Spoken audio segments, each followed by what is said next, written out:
Hello everyone and welcome to the first installment of the series Rob Bob Recommends. In this series I'll be going through pieces of media I saw recently, old or new, and just tell you what I like about them and why I would recommend them. Anyway, today I'll be talking about 3 pieces of media. The first of which is Lisa Frankenstein.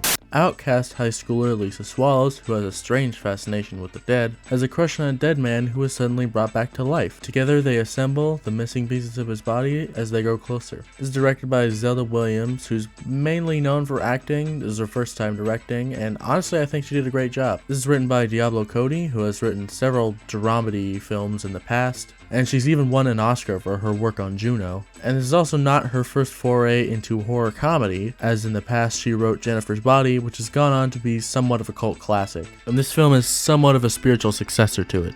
I like how the film is not afraid to be campy. So many modern comedies try to be self-aware by pointing out how X, Y, and Z is really silly, but honestly I think it's way more funny if you play something silly completely straight. The film's sense of humor might not be for everyone, but that's okay. Personally, I found many of the scenes humorous. I like Catherine Newton as the lead in the movie. I've only seen her in Freaky and Ant-Man 3. I remember her not being very good in Ant-Man 3 though, but I mean, it was Ant-Man 3.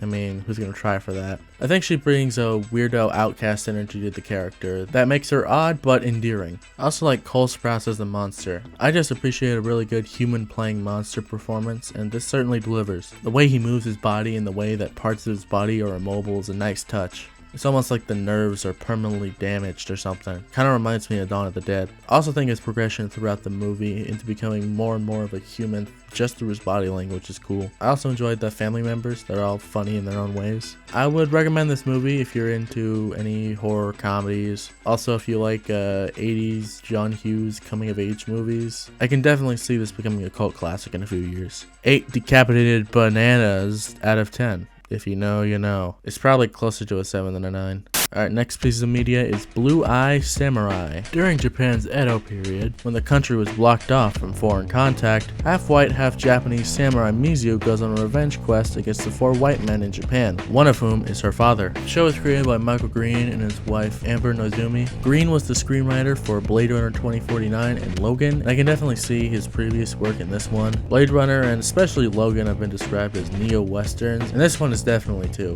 although it's more like a classic samurai movie than westerns. Then again, the two genres are very much entangled. Honestly, I thought this was one of the best animated shows in the past few years. I really like the action in the show, as well as the character dynamics. Every character has something interesting to do. Even Ringo! This is a serious message to everybody watching my update right now. Peace and love, peace and love.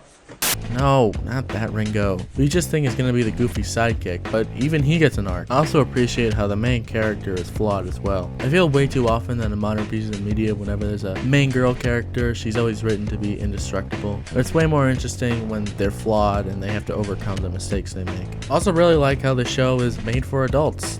There's blood, there's boobs, there's all sorts of stuff that YouTube wouldn't let me show you. I just appreciate when there's an animated show that isn't made for kids and isn't a Family Guy ripoff comedy. I also really love the action sequences in the show. They're so fucking well directed and animated. Anyway, I don't want to say too much because I just want you to watch the show right now so season 2 can be a sure thing. Also, finally, thank you Netflix for not canceling one of your few good shows. Unironically, 10 peaches out of 10. And the final piece of media I'll be talking about today is the new Ted TV show. Before the events of the hit comedy film, Ted and his 16-year-old friend John Bennett must overcome high school bullies, John's family, and not getting caught smoking weed. The series is created by Seth MacFarlane, who previously created Family Guy and American Dad, and worked on the previous 2 Ted films. And honestly, this might be one of his best works. I think that the fact that the show is live action is honestly a help to it rather than a hindrance. One thing in Family Guy that I think kind of gets annoying after a while is the amount of cutaway gags. Like, don't get me wrong, there are some funny ones, but they stop the story dead in their tracks. Enjoy! I'm sadness. I'm anger. I'm disgust. I'm poo. And the fact that the series can only show us what's on screen except for one CGI teddy bear, I think really helps to focus the narrative. Speaking of the bear, I gotta say I love how they went all out for the animation on Ted. You know, this is a straight to Peacock TV show for a franchise that no one's thought of in a decade. They could have easily cheaped out on the animation, but no, they went all out and I commend them for that. Ted is super well integrated into the environment. After a while you start to forget that these people are acting as literally nothing. I also found every main character in the show to be endearing. Sure, some would call them sitcom cliches like conservative dad, liberal daughter, pushover wife, talking animal sidekick, coming of age main character, but I think that they're all interesting and really some of the best of each of those cliches. Alright, I hear you over there. None of that matters. What matters is the show funny? It is a comedy after all. Well, I'm here to tell you that yes, it is very funny. Sure, there are some jokes that don't land, but overall, I found myself laughing throughout. I'm not gonna say any of the jokes because I want you to watch the show for yourself, but I would definitely recommend it. It is very funny. It's been a while since I've seen the Ted movies, but if I had to go from memory, I'd say that this was better than the movies. In fact, I think this is probably one of the best things McFarlane's ever done. Definitely check this show out. 8 McDonald's apple pies out of 10. Even though everything online says this is a mini-series, I would definitely be down for a season 2. Anyway, thanks for watching. Oscar's video should be out this Saturday, if not Sunday before the event. Bye-bye.